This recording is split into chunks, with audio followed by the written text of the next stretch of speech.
누구의 인생에든 비는 내린다.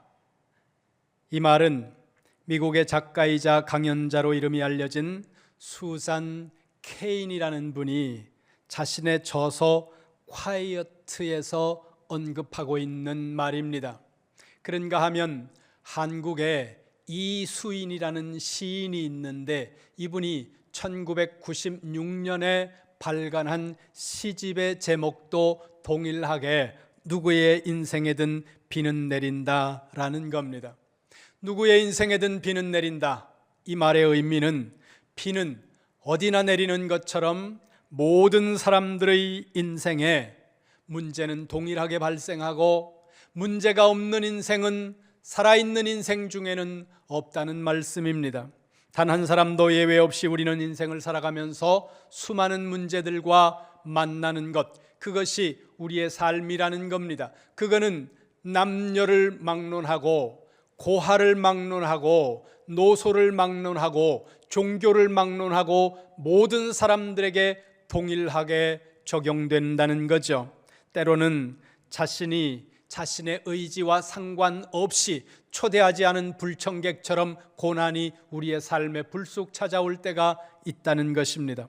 그런가 하면 때로는 자기 자신이 스스로 문제를 만들어서 자신의 인생을 불행하게 만들거나 혹은 자신의 인생을 당황스럽게 만들고 더러는 다른 사람의 인생을 불행하게 만드는 그런 경우도 우리 주변에는 있습니다. 그런데 이렇게 문제를 만드는 사람들의 경우 대부분을 보면 그 사람들의 대부분은 본인의 정체성이 명확하지 않다는 것이 특징입니다. 나는 누구인가 하는 이 정체성에 문제가 있다는 거죠. 반복해서 말씀을 드리는 대로 사도 바울은 이 자신의 정체성이 누구보다도 바르고 명확했던 사람, 그가 바로 사도 바울이었다는 것입니다. 1절 보겠습니다. 골로새서 1장 1절 말씀 같이 봅니다. 시작. 하나님의 뜻으로 말미암아 그리스도 예수의 사도된 바울과 형제 디모데는 아멘. 바울은 자신을 예수 그리스도의 사도라고 말씀하고 있습니다. 그런가 하면 7절을 보세요. 1장 7절 시작. 이와 같이 우리와 함께 종된 사랑하는 에바브라에게 너희가 배웠나니 그는 너희를 위한 그리스도의 신실한 일꾼이요. 아멘. 여기 7절에 사도 바울이 가지고 있었던 자신과 그리고 자신의 동력자들이 함께 가지고 있었던 정체성과 관련된 단어가 두 개 나옵니다. 앞부분에 종이라는 단어이고 다른 하나는 맨 끝에 있는 일꾼이라는 단어입니다. 그리고 이 일꾼이라는 표현은 23절 맨 끝에 한 번 더 반복되고 25절 맨 앞에 또다시 반복된다는 거죠. 그러면 여러분 한번 생각해 보시기를 바랍니다. 골로새서 1장 1절에서 사도라고 하는 이 표현과 골로새서 1장 7절과 23절 25절에서 종 혹은 일꾼이라고 이렇게 표현하고 있는 이 표현에는 어떤 차이가 있을까? 사도와 일꾼을 사도 바울은 어떤 차이를 가지고 이 단어를 사용하고 있었을까요? 성경에 명확하게 언급하고 있지는 않지만 문맥을 우리가 읽어볼 때 바울은 자신을 사도라고 표현할 때는 좀 더 공식적이고 좀 더 자신의 직분에 초점을 맞추었을 뿐만 아니라 자신이 하고 있는 행동이나 자신이 전하고 있는 그 메시지에 신적 권위가 있음을 나타내려고 할 때 그는 종종 사도라는 표현을 즐겨하더라는 것입니다.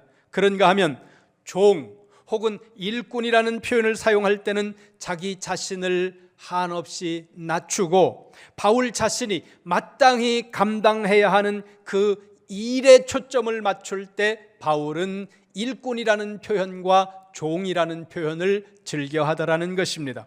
바울은 이런 표현들을 교호적으로 사용해서 성경을 기록합니다. 여러분, 단순히 내가 내 직분이 무엇인가를 아는 것, 이것만으로는 우리에게 바른 일꾼이 되는 조건으로 충분하지 않다는 겁니다. 때로는 내가 내 직분이 무엇인가를 알되 너무 이것이 지나쳤을 때도 문제가 된다는 사실을 여러분들이 기억하셔야 된다는 거죠. 내가 목사다, 내가 장로다, 내가 국회의원이다, 내가 대통령이다 하는 이 의식이 너무 지나칠 때에도 문제가 발생한다는 겁니다. 이 말씀은 이 직분에만 우리가 의식이 모아져서는 안 된다는 거예요. 보세요. 승객을 태운 비행기가 이륙하기 위해 활주로로 이동하고 있었습니다. 모든 보딩 절차가 끝났기 때문에 비행기가 이동하고 있는 겁니다. 체크인에 늦은 어떤 사람이 데스크에 와서 활주로로 나가고 있는 비행기를 돌리라고 요구하면서 이렇게 말합니다. 내가 누군지 알아? 이렇게 말하는 대기업 총수. 그런가 하면 식당에서 음식물을 식당 바닥에 버리는 사람을 식당 쪽에서 제지하면서 그렇게 하면 안 된다고 말하자. 내가 누군지 알아? 가게 문 닫고 싶어? 이렇게 말하는 시청 공무원들. 이런 사람들의 특징이 뭐겠습니까? 자기 직분과 그 직분에 주어진 권한만을 극대화하려고 하는 사람들이라는 거예요.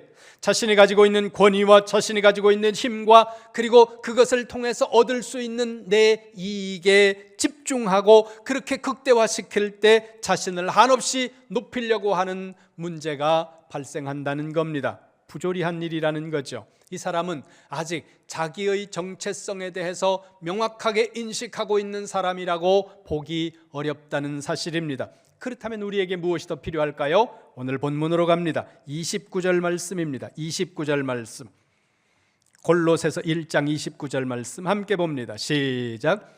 이를 위하여 나도 내 속에서 능력으로 역사하시는 이의 역사를 따라 힘을 다하여 수고하노라. 아멘. 29절 맨 끝에 보세요. 사도 바울은 이렇게 말씀합니다. 나는 힘을 다하여 수고하고 있다. 여기 29절 맨 마지막 단어인 수고라는 단어는 헬라어 사본으로 보면 코피오라고 하는 단어가 사용되었는데 이 코피오라고 하는 단어의 원형은 코피아오라는 단어이고 이 단어의 의미는 노동으로 인해서 지치다 혹은 피곤하게 되다라는 의미를 가지고 있는 단어가 이 코피아오라는 단어더라는 거예요. 그런데 29절에 수고라는 단어 앞에 보세요. 힘을 다하여라는 문구가 있습니다. 이 힘을 다하여라는 문구는 헬라어 사본으로 보면 수고라는 단어 뒤에 나오는 분사 형태로 되어 있는데 아고니조메노스라는 단어가 쓰였다는 거예요. 이 단어의 의미가 뭐냐면 to fight, 싸운다는, 전쟁한다는 의미라는 겁니다. 전투한다는 의미예요. 그러니까 전쟁에 참여한 군인이 목숨을 걸고 전투에 임함으로 말미암아 그 몸이 피곤한 상태에 놓여진 것과 같이 사도 바울은 자신에게 맡겨진 그 일을 그렇게 최선을 다해서 감당하고 있다고 말씀하고 있다는 거죠. 그런데 이것만으로는 아직도 부족합니다. 열심히 하는 것만으로는 부족하고 때로는 그 열심이 도리어 우리에게 문제를 일으키는 경우도 있다는 거죠. 회사나 교회나 아니면 나라나 어떤 공동체나 그 공동체를 정말로 어렵게 만드는 사람들 중에 상당한 사람들은 열심을 가지고 있는 사람들입니다. 엄청 열심을 가지고 있는 사람들이 그 공동체를 때로 흔드는 경우들도 있다는 거예요. 무엇 때문에요? 열심 때문에 그렇다는 겁니다. 여러분 보고 열심을 내지 말라는 얘기가 아니에요. 열심은 있어야 된다는 겁니다. 그런데 그 열심이 바른 열심이어야 된다는 거죠. 특별히 교회 안에 있는 성도들은 열심을 내되 성경이 말씀하고 있는 열심, 하나님이 보시기에 옳은 열심으로 무장되어지지 않으면 우리의 열심만 가지고는 안 된다는 사실을 기억하시기를 주님의 이름으로 축원합니다. 축원합니다. 오늘 우리가 펼쳐놓고 있는 본문 안에 사도 바울은 교회의 일꾼은 어떻게 일을 하며 어떤 일을 해야 하는지에 관해서 세 가지를 말씀합니다. 성경 본문을 봅니다. 24절입니다. 24절 같이 봅니다. 시작. 나는 이제 너희를 위하여 받는 괴로움을 기뻐하고 그리스도의 남은 고난을 그의 몸된 교회를 위하여 내 육체에 채우노라. 아멘. 우리가 예수 그리스도를 믿는 믿음을 통해 영혼이 구원받고 그리스도 안에 있는 놀라운 은혜와 복을 받는 삶을 이 땅에서부터 살아가는 사람들입니다. 성도는 누굽니까? 예수 그리스도를 믿음으로 영접하고 구원받은 이후에 이 땅 위에서 믿음으로 살아가는 삶의 과정, 이게 신앙생활이거든요. 그런데 동시에 구원의 은혜와 구원의 기쁨과 구원의 축복, 그리고 하나님께서 공급하시는 놀라운 복을 누리면서 사는 것이 신앙생활이지만, 동시에 우리는 괴로움과 고난을 감당해야 하는 사람들이라는 겁니다. 이것이 바로 사도 바울이 말하고 있는 복음의 일꾼된 사람들이 첫 번째로 감당해야 하는 일이라는 것입니다. 우리가 신앙생활을 처음 할 때는 우리가 만나는 괴로운 일들과 우리가 만나고 있는 그 고난들을 소멸시키기 위해 교회에 나오는 경우가 대부분입니다. 이 부분은 정죄되어서는 안 된다는 거죠. 여러분이 만난 가난의 문제, 여러분이 만난 질병의 문제, 혹은 또 다른 실패의 문제, 이런 다양한 문제들을 가지고 그 문제들의 해결함을 받기 위해, 그 문제들의 소멸을 위해서 교회에 나오는 것, 이것은 당연한 것이고 누구도 정죄해서는 안 된다는 겁니다. 삶의 무거운 짐을 지고 눈물 흘리는 사람들, 죄와 사망의 그늘에 앉아서 탄식하며 한숨 쉬는 사람들, 하나님은 그런 사람들을 하나님께로 나오라고 부르고 있는 하나님이라는 사실이 성경을 통해 우리에게 명확하게 말씀하는 내용이라는 겁니다. 마태복음 11장 28절에 보면 이렇게 말씀합니다. 수고하고 무거운 짐진 자들아 다 내게로 오라. 내가 너희를 쉬게 하리라. 수고하고 무거운 짐을 진 사람들, 실패와 절망과 가난과 문제와 질병과 이런 모든 문제를 진 그 사람들, 주님 앞에 나와서 그 문제들로부터 쉼을 얻을 수 있도록 만들기를 원하는 하나님의 초청이 성경 속에는 반복적으로 언급되고 있다는 거죠. 누구든지 그리스도 앞에 나와서 그리스도를 영접하고 구원을 받고 그 그리스도 안에 있는 참된 은혜와 영적인 복, 그리고 이 땅에서 살면서 받아 누리게 되는 수많은 은혜와 복을 누리는 삶, 이 삶을 누림에 있어서는 누구도 돌을 던질 수 없다는 겁니다. 그러나 그게 신앙생활에 다라고 생각하면 그건 오해라는 거죠. 신앙생활이 믿음이 생기고 우리가 예수 그리스도의 일꾼이 되면 반드시 마주하게 되는 것이 뭐냐면 괴로움과 고난이라는 거예요. 이 괴로움과 고난이라고 하는 것을 마주하지 않으려고 하는 사람, 일꾼이 될 수 없다는 겁니다. 이 괴로움과 고난을 벗어던지려고 하는 사람, 직분이 무엇이든지 그 사람은 일꾼이 아닙니다. 여러분, 안수 집사님이 되고 권사님이 되고 장로님이 되었다고 그것이 일꾼이라는 보증은 아니라는 사실을 기억하셔야 됩니다. 내가 장로다, 내가 목사다, 이 자체가 그가 일꾼이라고, 참된 일꾼이라는 보증은 아니라는 거예요. 성도는 교회에 와서 구원받고 구원의 은혜를 누리는 것은 당연한 일이고, 하나님께서 공급하시는 은혜와 복을 누리는 것은 당연한 일이지만, 동시에 우리는 고난과 괴로움을 받는 일꾼이 되어야 한다는 사실을 기억하시기를 다시 한번 주님의 이름으로 축원합니다. 축원합니다. 여러분, 신앙생활 하다가 어떤 이유에서든지 마음이 괴롭고 힘든 고난이 생기면 신앙생활을 중단하거나 교회를 옮기려고 하는 사람들, 일꾼 아닙니다. 기억하시기 바랍니다. 일꾼은 괴로움과 고난이 다가왔을 때 그 고난을 힘써 감당하고 그 고난을 여러분의 몸에 짊어지고 하나님 앞에서 때로 눈물 흘리고 탄식할지라도 내가 그 고난을 감당하기를 원하는 자세로 하나님 앞에 서는 사람, 그가 일꾼이라는 사실을 기억하시기를 주님의 이름으로 축원합니다. 다시 성경 봅니다. 25절 보세요. 골로새서 1장 25절입니다. 시작. 내가 교회의 일꾼 된 것은 하나님이 너희를 위하여 내게 주신 직분을 따라 하나님의 말씀을 이루려 함이니라. 아멘. 거기 중간쯤을 보세요. 이렇게 말씀합니다.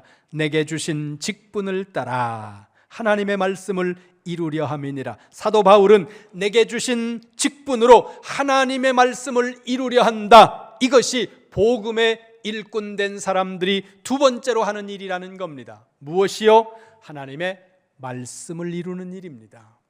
여기서 하나님의 말씀을 이룬다, 이 문구를 보면서 여러분들이 가장 먼저 드는 생각은 성취라는 단어가 떠오를 겁니다. 거시적인 관점에서 하나님의 말씀을 이룬다는 이 말씀의 의미는 성취라는 의미가 이 속에 들어 있습니다. 그런데 오늘 우리는 조금 미시적으로 이 본문을 보려고 합니다.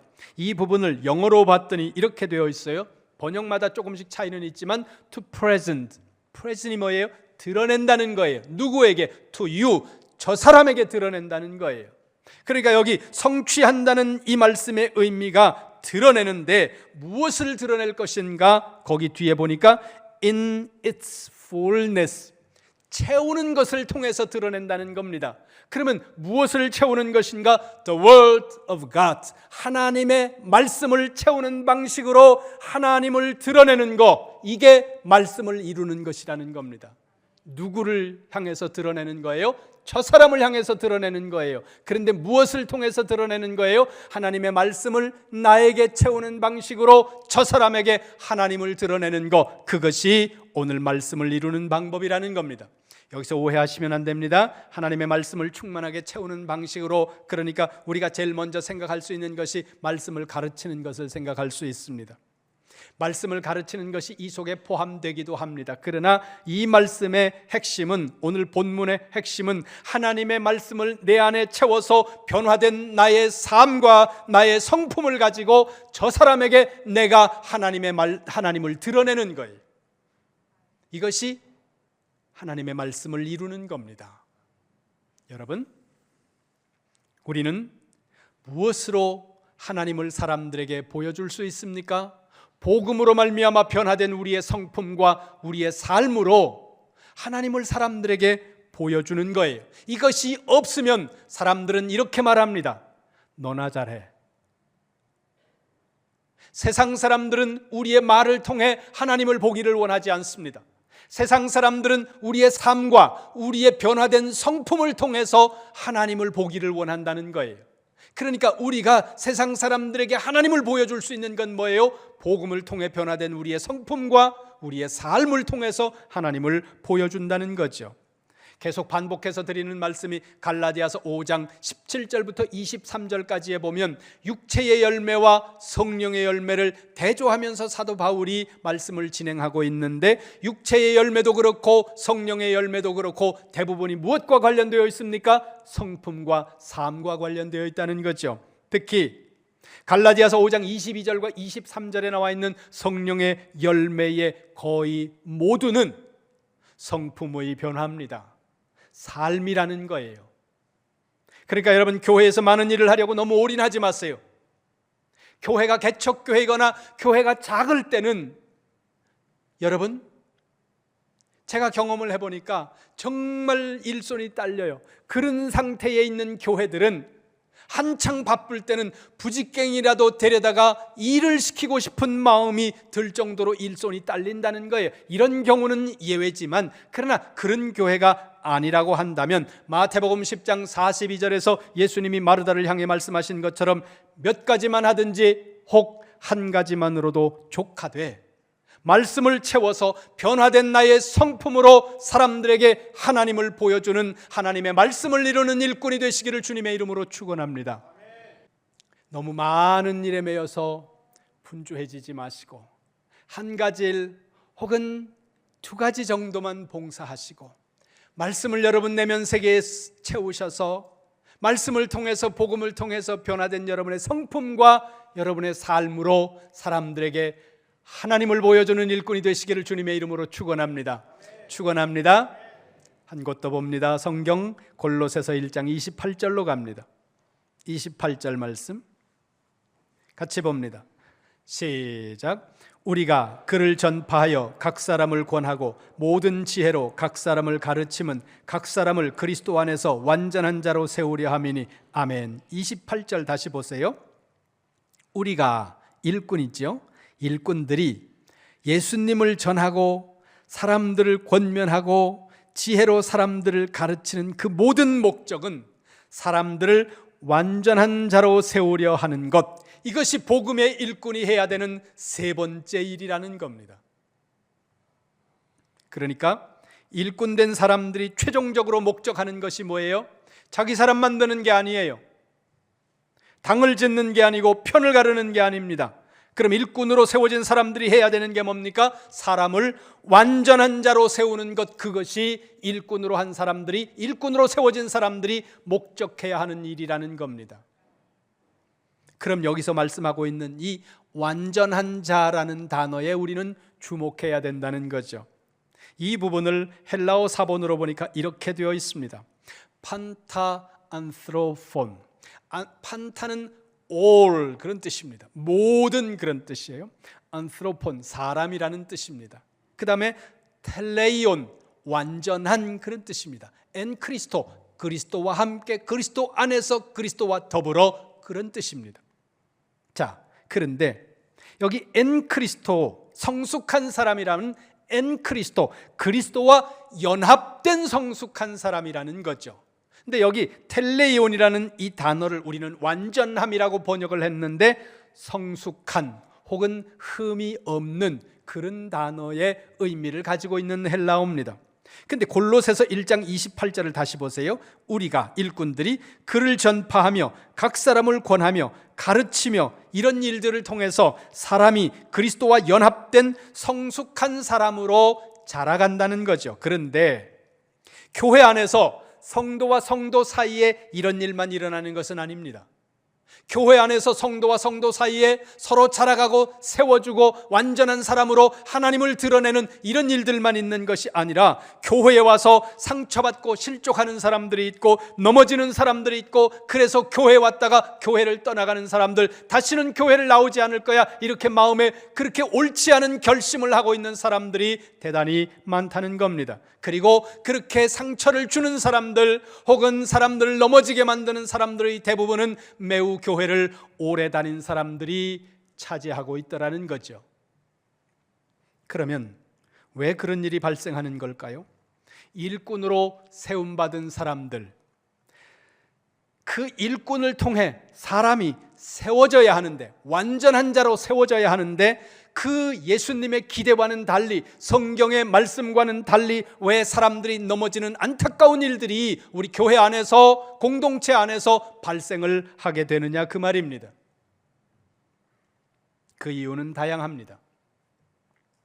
자기의 사람을 만든다든가, 불평불만으로 일을 한다든가, 교회의 질서를 인식하지 않는다든가, 다양한 이유들이 있다는 거죠. 그런데 오늘 우리는 본문 안에 있는 이유를 볼 겁니다. 본문 28절 맨 끝에 이렇게 보세요. 그리스도 안에서 완전한 자. 이미 말씀드렸죠. 여기 완전한 자라는 이 단어가 텔레이온이라는 헬라어라고 말씀드렸어요. 원형이 텔레이오스라고 하는 단어인데, 그러면 고대 헬레니즘 사회에서 이 텔레이오스라고 하는 헬라어를 그 당시의 사람들은 어떤 의도로, 어떤 목적을 가지고 이 단어를 사용했는지를 보니까 텔레이오스라는 단어는 신적 속성을 나타낼 때 이 사람들이 사용하던 단어더라는 겁니다. 그러니까 이 말씀을 조금 확대하면 신적 속성을 품은 사람들, 우리식으로 말하면 뭐예요? 하나님의 성품을 품은 사람들, 그 사람들로 사람을 만들어가는 사람, 그 사람이 일꾼이라는 겁니다. 골로새서 1장 28절이 말씀하고 있는 내용이 그거라는 거예요. 그런데 이 지점에서 전제되는 것이 있습니다. 어떤 사람을 하나님의 성품, 하나님의 속성을 품은 완전한 자로 세워가기 위해 전제되어야 하는 것이 있다는 겁니다. 뭘까요? 고린도전서 11장으로 갑니다. 고린도전서 11장 1절 말씀입니다. 함께 읽겠습니다. 시작. 내가 그리스도를 본받는 자가 된 것 같이 너희는 나를 본받는 자가 되라. 아멘. 바울이 선언하는 겁니다. 내가 그리스도를 본받는 자가 된 것 같이 너희는 나를 본받는 자가 되라. 뭐예요? 다른 사람을 하나님의 성품으로 충만한 사람, 하나님의 성품을 품은 사람으로 세워가기 위해서는 내가 먼저 하나님의 성품을 품은 사람이 되어야 한다는 거예요. 이것이 우리에게 전제되는 일이라는 겁니다. 지금 돌아보시기 바랍니다. 여러분 둘레에, 여러분 근처에 있는 여러분의 사람들이 하나님의 성품을 품은 사람으로 성장하도록 여러분이 지금 만들고 있습니까? 아니면 그와는 반대되는 길로 가고 있지는 않습니까? 점검하시기 바랍니다. 일꾼은 그리스도 안에서 사람들로 하여금 하나님의 성품을 품도록 만드는 사람입니다. 그러기 위해 자신이 먼저 하나님의 성품을 자기의 내면 속에 품어야 된다는 거예요. 내가 먼저 하나님의 성품을 닮은 사람이 되어야 다른 사람을 향해서 하나님의 성품을 닮으라고 말할 수 있다는 것입니다. 지금 이 시간에 물어보시기 바랍니다. 다른 사람 보지 마시고 여러분 자신에게 정직하게 물어보시기 바랍니다. 지금 이 시간 여러분이 품고 있는 그 마음이 예수님의 마음입니까? 지금 이 시간 여러분이 하고 있는 그 말이 예수님의 말입니까? 지금 이 시간 여러분이 하고 있는 행동이 예수님이 하실 행동이라고 확신합니까? 물어보시기 바랍니다. 기억하세요. 일을 많이 하는 것이 중요하지 않습니다. 여러분이 받은 직분도 중요하지 않습니다. 선교가 되었든 봉사가 되었든 구제가 되었든 전도가 되었든 그 모든 일보다 이 일이 귀하지 않다는 게 아니에요. 너무너무 귀한 일이고 소중한 일이고 반드시 해야 하는 일입니다. 그러나 그 일보다 앞서야 되는 일이 있다는 것입니다. 그게 뭐예요? 사람들을 그리스도 안에서 완전한 자로 세우는 일꾼이 되어야 된다는 겁니다. 그러기 위해 여러분은 먼저 여러분 자신이 하나님의 성품을 품으시기를 주님의 이름으로 축원합니다. 축원합니다. 그것이 일을 많이 하는 것보다 더 우선되는 일이라는 사실을 기억하시고 여러분 자신이 먼저 여러분 안에 예수님의 성품을 품으시고 나아가 다른 사람들로 하여금 예수님의 성품을 품은 사람으로 완전한 사람으로 세워가는 교회의 일꾼, 그리스도의 일꾼이 되시기를 다시 한번 주님의 이름으로 축원합니다. 아돌프 히틀러가 전쟁을 일으켰습니다. 세계를 상대로 전쟁을 하고 있을 때 600만 명의 유태인을 무참하게 학살하는 모습을 보면서 독일인으로서 히틀러에 저항하는 운동을 하다가 마지막에 안 되니까 히틀러 암살 단체에 들어가서 암살하는 일에 동조하다가 체포되어서 39살이라는 젊은 나이에 교수형으로 세상을 떠난 독일의 유명한 젊은 신학자가 있습니다. 그의 이름이 디트리히 본회퍼라고 하는 신학자였는데 이분이 웨어윈히라고 하는 시를 썼습니다. 그가 39 나이에 감옥에서 독일의 패망을 한 달 앞둔 그 안타까운 시간에 교수형으로 세상을 떠나기 1년쯤 전에 쓴 시인데 그 일부를 제가 좀 풀어서 읽어드리겠습니다. 들어보시기 바랍니다. 나는 누구인가? 사람들이 말한다. 나는 감옥에서 태어나고 밝고 굳건하게 자유롭고 당당하게 내 방을 거닐었다고. 나는 누구인가?